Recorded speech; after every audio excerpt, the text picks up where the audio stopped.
It's that time of the year again, where I take a look at some cars I'd like to see in F1 2019. Classic cars. Yes, the F1 games may have at least 18, though I think it's more like 22, somewhere in the region of 20 classic cars available to us. But I'd like to see more. We'd always like to see more, right? More is good. However, I'm going to be taking a more realistic approach to this list. You see, in the almost year since my last Classic Cars I Want to See video, some information has come to light, or at least, I've become aware of it. And that's, well, the difficulties of licensing. You see, we may want all the Benettons and all the van walls and stuff, everything that's really, really old, but, well, you've got to remember, the van wall F1 team, if we ever wanted van wall vanished in, I think it was 1959, maybe 1960, but they've been gone for a long time. So who do you contact to get the licensing for the Van Wall VW5? It's the same deal with Brabham. Last year, one of the cars I wanted was the Brabham BT52, but who do you contact? I mean, yeah, there's a new Brabham going around, but I have reason to believe that this new Brabham is rather a different entity to the old Brabham. Maybe I'm wrong, but I'm still not going to be counting Brabham on this list. So, this sort of more realistic take, it's going to be cars from the current teams on the grid. Teams that the licensing can easily be acquired from. So no Benettons, more than likely no Brabhams. I'm afraid we're not going to be having much exotic. Just cars that have come from the 10 existing teams on the grid. Alfa Romeo, Renault, Haas, McLaren, Mercedes, Racing Point / Force India, Red Bull, Ferrari, Toro Rosso and Williams. But we're also going to be including Lotus in there because, well, Classic Team Lotus still exists, and, well, there's clearly Lotuses in the game, so 11 entities. Potentially. Though, we're not really going to be seeing Force India on this list, let's be real. We're going to start this list with a few cars that I mentioned in last year's list.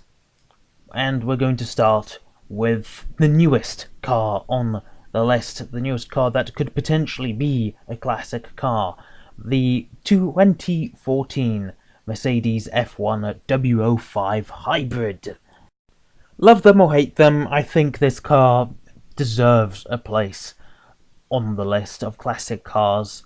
It at least has that. If 2014 had been unique, then this car would certainly deserve to be on there, because it wasn't quite unique. Maybe less so, but I still think it at least deserves a spot for just being utter technical brilliance. I grudgingly admit. It wouldn't be the fastest of the Class 1 cars, I mean that's where it's gonna be in Class 1. But it would be the most unique of the Class 1 cars, because it could potentially use the ERS system used on the standard F1 2020 cars. Maybe a little bit different, maybe unique only to the W05, but it could still use the same ERS system to help it a little bit. Next up, a pair of cars from the same year, the McLaren MP4/20 from 2005, Racing Car of the Year for 2005, last of the V10 monsters. If the F2004 hadn't happened, then this certainly would have been the pinnacle of F1 V10 technology. Matched only by the championship-winning car that year, the Renault R25, the last F1 car ever to win a race with a 6-speed gearbox.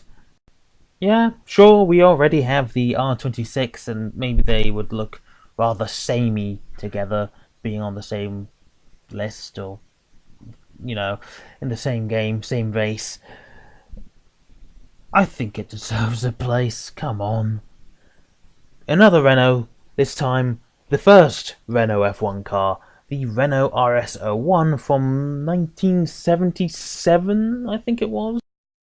Not a particularly amazing car, I don't think it won any races, but it is significant for being the first car in F1 ever powered by a turbocharger, a turbocharged engine even, paving the way for the eventual 1986 monsters, those 1.5-litre V6 turbocharged engines producing almost 1,500 horsepower in the middle of the 1980s. We don't even have that today on F1 cars, so this car certainly the prototype for things to come.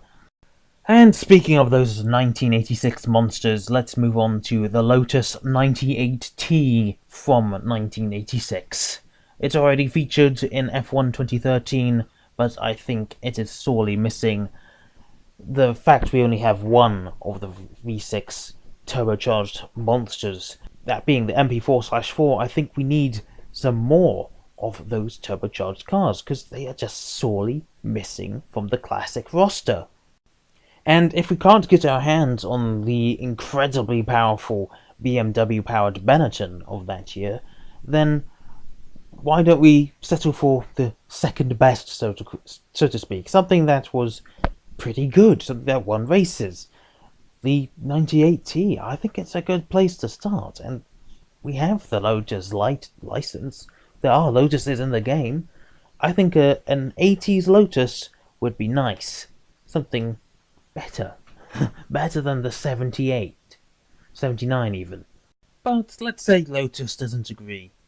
How about a Williams instead? The Williams FW11. Either the 1986 FW11 or the 1987 FW11B. It would probably be the FW11B, let's be honest. That's the one that won the championship that year. Still a good contender for the companion, V6 turbocharged companion to the MP4/4. It would have a Honda engine, so I think Honda would like that. And it would be very nice to drive for Williams Honda. It was a short-lived relationship, but a fairly successful one. And speaking of a successful Williams, the 1997 Williams FW19. I mean, we've already got the FW18, but the FW19 would be a good companion to have. Maybe if they decide to replace the FW18 with something else, the FW19, why not? Of course, Williams' last championship-winning car. They haven't had anything since, obviously. But this would be nice to have. Maybe they could sweeten the deal and put the Ferrari F310B in as well.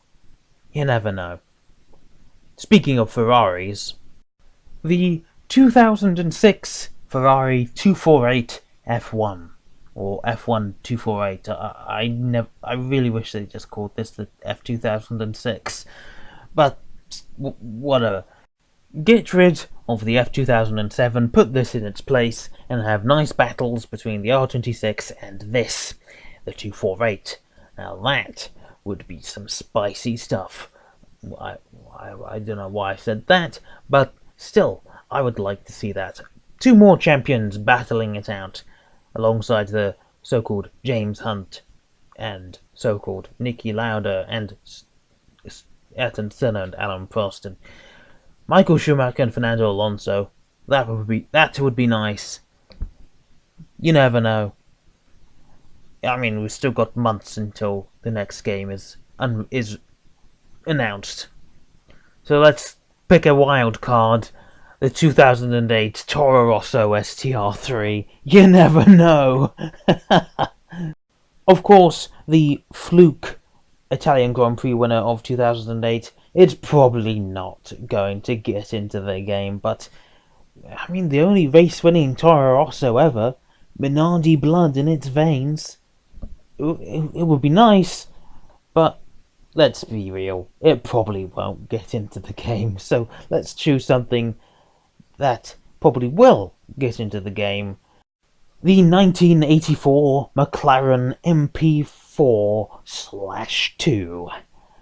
The most dominant F1 car in history until 1988 and the McLaren MP4/4. It took 12 race victories out of a 16 race season. Until that point, that was an unprecedented number of race wins. It just ran away with the championship. But, well, the Drivers' Championship wasn't quite so clear-cut. It was a victory for Niki Lauda by just half a point, and I think that deserves immortalizing. And so those are my 10 choices, my 10 picks for what I hope will be in F1 2020. The 2014 Mercedes F1 W05, the 2005 McLaren MP420 and Renault R25, the 1977 Renault RS R1, 1986 Lotus 98T and Williams FW11, the 1997 Williams FW19, the 2006 Ferrari 248 F1, the 2008 Toro Rosso STR3 and the 1984 McLaren MP4/2. And like I said in last video, I really hope they do 26 car grids again, like F1 is supposed to have, and that they have at least one, please, just one classic track. It doesn't even have to be a completely different track, it just has to be a variant of a track we already have. Maybe Old Hockenheim, or maybe not, if that's not going to be in F1 next year. Maybe Old Silverstone, 2006 era Silverstone. That's all. We just want some old Silverstone, one classic track. That's all we want, okay? And all of the classic F1 cars you can get. So that's all for now, folks. Take care, and I'll see you in the next one. Good night.